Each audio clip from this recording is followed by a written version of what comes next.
Estamos en contacto con Alberto Padilla. Él es periodista, experto en temas económicos y financieros, autor del libro El Continente Dormido, conduce el podcast y Facebook Live diario a las 5 con Alberto Padilla. Lo tenemos en contacto. Ustedes saben que Alberto está radicado en Costa Rica y cada tanto se pega un madrugón para hablar con nosotros. Alberto, bienvenido, buen día. Lorena Ortiz, Santiago Montórfano y Alejandro López lo saludan. ¿Cómo está? ¿Qué tal, muchachos? Muchísimas gracias. Buen Saludos día a todos y encantado de estar con ustedes. Buenos días. Buen día. Gracias, Buen día. Alberto. Gracias por atendernos. Bueno, aquí nosotros estamos transitando el día 90 de cuarentena, de una cuarentena. Y queríamos precisamente charlar contigo para que nos des tu visión sobre qué es lo que estás viendo de esta Argentina y llevarlo también al contexto regional, americano y mundial, ¿no? Bueno, a ver, primero la reflexión que todo el mundo sabe y conoce, que esta es la primera crisis realmente mundial. Así como está Argentina, está absolutamente todo el mundo. Ahora sí que nadie se salvó, que es algo básicamente sin precedentes en la historia moderna de nuestro mundo, ¿no? Me parece a mí que Argentina en lo particular lo ha hecho bastante bien epidemiológicamente hablando. Sin embargo, lastimosamente está insertada en esta región que es Sudamérica, que hoy por hoy la Organización Mundial de la Salud la ha declarado como el epicentro del coronavirus. Entonces, digamos que Argentina lo ha hecho bien dentro de una región que está sufriendo muchísimo epidemiológicamente hablando por este coronavirus, ¿no? Brasil, Perú, Chile, con fuertes problemas, y por supuesto que es un riesgo muy latente para Argentina. Bien. ¿Y en lo atinente a lo económico, Alberto? Bueno, ahí otra vez lo mismo. Todo el mundo está igual, y cuando hablo de todo el mundo, estoy hablando globalmente. Esto ha pegado a nivel global las economías desarrolladas de manera muy fuerte, pero también en las vías de desarrollo. Y de ahí podemos irnos a la situación particular de cada economía como estaba a la hora que pegó esto, ¿no? Claro.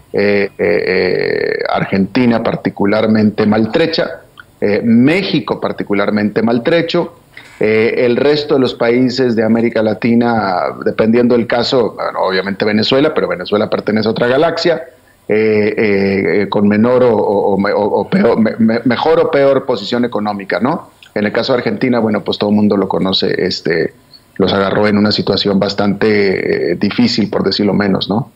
¿Qué opinión merece esta intervención del Fondo Monetario Internacional en la negociación de la Argentina con los acreedores? A ver, hay que entender que todo mundo nadie quiere un default. Nadie lo quiere, a nadie le conviene y nadie lo está buscando. Ciertamente los acreedores no lo están buscando, y Argentina tampoco lo debería de estar buscando, y no me parece que lo esté buscando, ¿no? Y el Fondo Monetario Internacional me parece que está haciendo un buen papel de mediador. Al final, no es una organización con fines de lucro y tampoco quiere que Argentina declare default, así es que me parece un papel apropiado del Fondo Monetario Internacional, que es el mayor acreedor de Argentina, de que esto se resuelva, y se resuelva de la mejor manera posible, se resuelva bien. Alberto, ¿cómo estás? Santiago te saluda. Mi pregunta tiene que ver con el escenario post-pandemia. Se habla de que lo que eran las cadenas de valor a nivel global, internacional, se va a romper y que los países van a empezar a producir todo lo que puedan en origen dentro de sus fronteras. ¿Usted ve un proceso así de nacionalización de las economías? No lo veo así. No en este momento. Pareciera ahora que ya las economías, algunas están retomando su paso, notablemente China, Europa, Estados Unidos. Me da la impresión de que hay un sentimiento hacia la normalidad. Vaya, nos falta mucho para llegar a la normalidad. Claro. pero no me parece a mí que podamos decir que las cadenas de suministros globales o internacionales se hayan roto, se hayan descompuesto a tal grado como para plantear un escenario como el que estábamos hablando en este momento. Sí. De todos modos, una cosa hay que decir. La nueva realidad va a ser muy diferente. Esto, aunque no lo creamos, lleva escasos, ustedes lo acaban de decir, 90 días. No llevamos ni 3 meses en esto. Entonces, estamos todavía convulsionados, estamos todavía emergiendo. Va a haber una nueva realidad, la cual todavía tiene que asentarse. Vamos a ver cómo sucede. No me pareciera a mí que vaya yo creo que la globalización no va a ser muy diferente, pero vamos a ver. De aquí a un año van a suceder cosas que todavía no estamos viendo y tendremos que ver de qué se trata. Pero en este punto no me pareciera que la globalización vaya a cambiar demasiado. Vamos a ver, ¿no? Claro, sí, sí. Algunos hablan de desglobalización, digamos. A esto me refería yo. ¿Usted no coincide con eso? Sí. Quizá en algún grado, en algún sentido, pero definitivamente no de una manera radical, diría yo. Pero, de nuevo, estamos apenas en el proceso de emerger. Mi otra pregunta es con respecto a la competencia económica, comercial entre Estados Unidos y China. Si esta pandemia tiene alguna incidencia. Algunos hablan de una China que va a escalar bastantes posiciones en términos económicos. No, tampoco lo vería yo así. Hay que recordar que últimamente lo poderoso de Estados Unidos ha venido por el lado tecnológico. Sí. La verdadera potencia en este momento de Estados Unidos está en el lado tecnológico y yo creo que eso se está acrecentando ahora con la pandemia, ¿no? Las redes sociales, la digitalización, la tecnología. Y China es una potencia industrial. Y Estados Unidos también lo es. Quizá, yo creo que la tendencia que se venía dando de que Estados Unidos cada vez está digitalizando más e industrializando menos y China industrializando más, yo creo que esa tendencia va a continuar. Así es que no me parece a mí que vaya a haber grandes cambios en ese sentido. Estados Unidos, la economía sigue siendo significativamente mucho más grande que la de China. Se está achicando la brecha, yo creo que eso va a continuar. Así es que no creo que vaya a haber ningún cambio sustantivo en eso a raíz de la pandemia. Bien. Alberto, la última ya lo liberamos y tiene que ver con esto de las brechas, ¿no? En nuestra región, en Sudamérica, tenemos a Brasil muy complicado con los efectos del coronavirus y la pandemia, y también tenemos a Chile, ¿no? Dos de las referencias en cuanto al dominio económico regional. ¿Cómo analiza usted este contexto y qué chances hay de recuperación en el tiempo inmediato posterior a la pandemia? Yo lo veo muy difícil.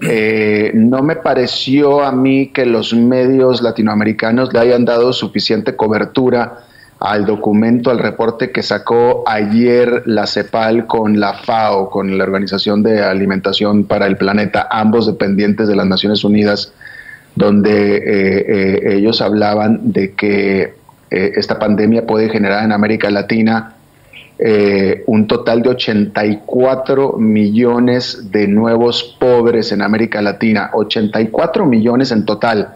Estamos hablando de una cantidad monumental de personas en la pobreza en nuestra región. La CEPAL está diciendo que vamos a sufrir la peor recesión en más de un siglo en América Latina, y vaya que en un siglo América Latina ha tenido recesiones importantes, y ustedes lo saben bien. Y no solamente hablaba de eso, hablaba también la CEPAL y advertía la CEPAL y la FAO de hambre en América Latina. Yo nunca había visto un reporte de la CEPAL. La CEPAL siempre están anotando lo que es una realidad, que hay muchísimos pobres en América Latina y que va a haber pobres, pero que vayan a haber hambre y que estos pobres vayan a tener hambre. A mí me dio frío leyendo este reporte, y yo creo que simplemente es un subrayar que la decisión de la posición de nuestra región es muy frágil, muy precaria. Ya América Latina venía desde el 2010 hasta ahora, los últimos 10 años, decreciendo o creciendo cada vez menos, con una posición económica mucho más frágil, dependiendo única y exclusivamente prácticamente de lo que la tierra nos da, de nuestros commodities, y ahora estamos en una situación totalmente vulnerable. Literalmente nos agarraron a América Latina con los pantalones a las rodillas, de tal manera que la recuperación va a ser muy, muy lenta. Los 10 años primeros de este siglo, que tuvimos una época muy buena de bonanza en América Latina, era porque China estaba consumiendo los commodities que América Latina produce. Pero después China dejó de consumirlos porque ya su economía se transformó, ya está en otra etapa de su producción industrial, y yo creo que esa etapa se va a consolidar, es decir, cada vez nos va a consumir menos y cada vez más América Latina lo único que produce son commodities. Entonces realmente estamos en una situación muy, muy vulnerable y la recuperación va a ser muy, muy lenta. Alberto, como siempre, un gusto charlar contigo. Un fuerte abrazo. Gracias. Igualmente para todos ustedes, gracias. Adiós. Alberto Padilla ha pasado por La Primera Mañana.